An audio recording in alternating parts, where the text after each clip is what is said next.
if you think about the world of go-to-market technology, there were a lot of companies solving various different problems, right? You had call recording, you had sales engagement, you had these RevOps type of solutions that Clary was taking to market.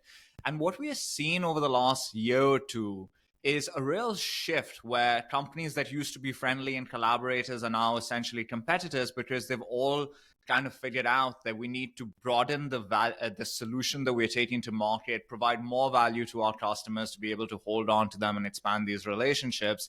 And so the category is now going through this transition where everybody is doing a lot of the things the others used to do, and it's becoming more competitive.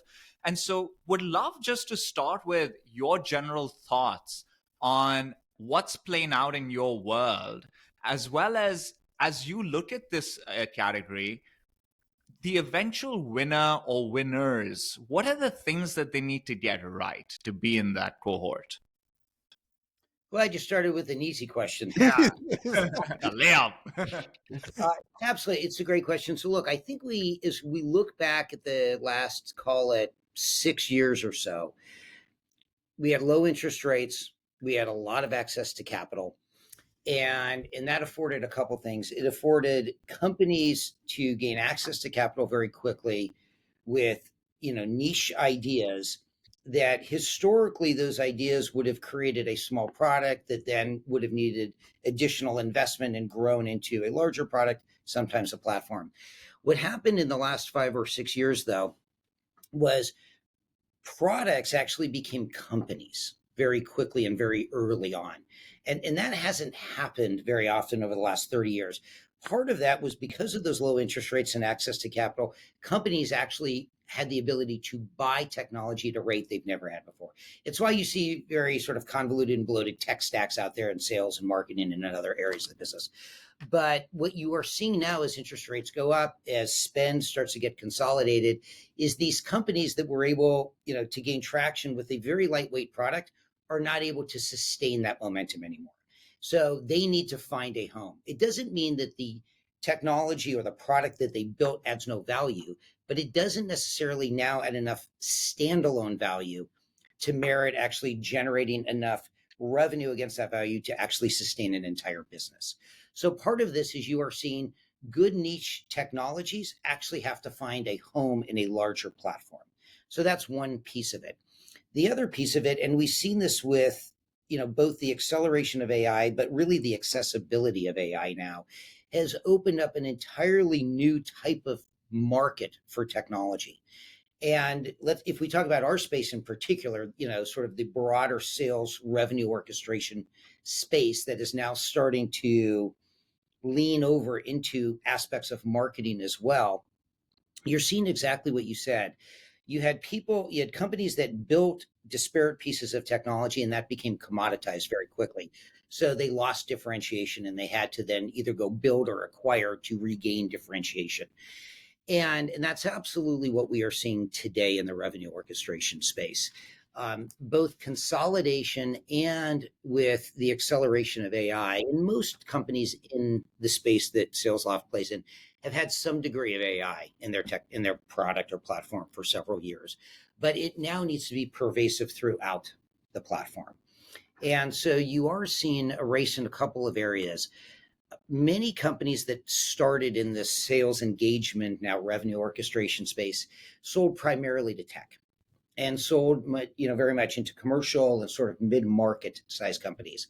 The race now, and I think what will end up defining and crowning the winner in our space, will be the company that can branch outside of tech as an industry sector and move into the enterprise in a sustainable way.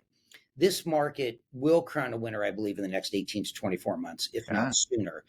This TAM is far larger than $10 billion, but this space will be won in the enterprise. Commercial is a very important space for sure, but the winner will be determined by who can actually dominate in the enterprise. And are they going to try to win that enterprise market hand-to-hand combat, hire a go-to-market team, do the product marketing right, and then go yourselves and try to get it? Or do you think an acquisition of a company that was already doing well in the enterprise is going to accelerate somebody's ability to get that market and get strong over that? So look, it's a great question. There are a myriad of reasons to do an acquisition. One is to gain market share, but there is nobody in this revenue orchestration space that has a broad footprint in the enterprise.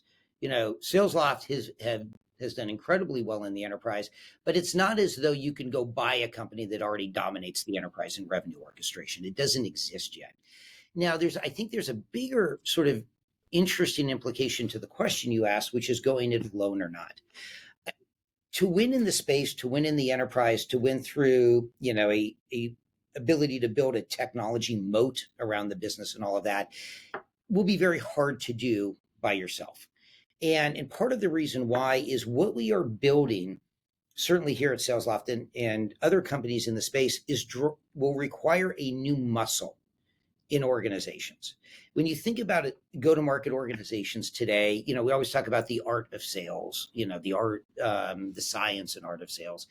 But sales has very much always been about a level of basic training for the role, and then a broad sort of loose set of structures around how you think about deals or opportunities.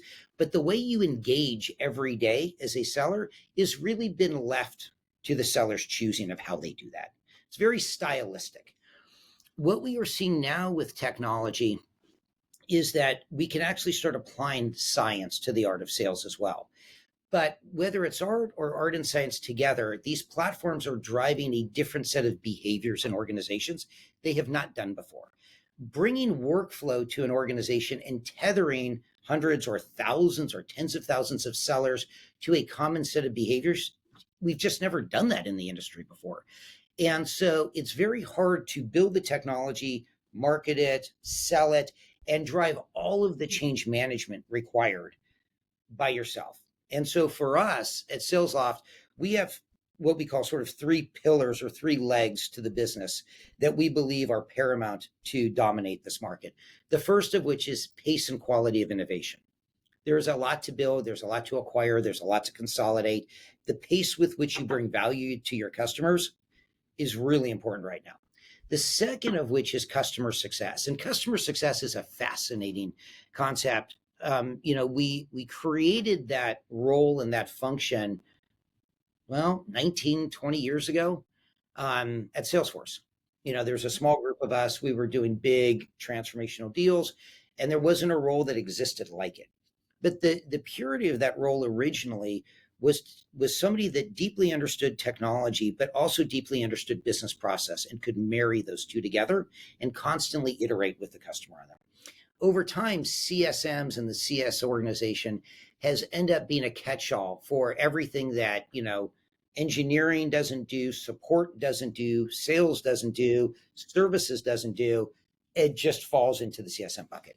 CSM in revenue orchestration has an opportunity to be reimagined and take on a very different role.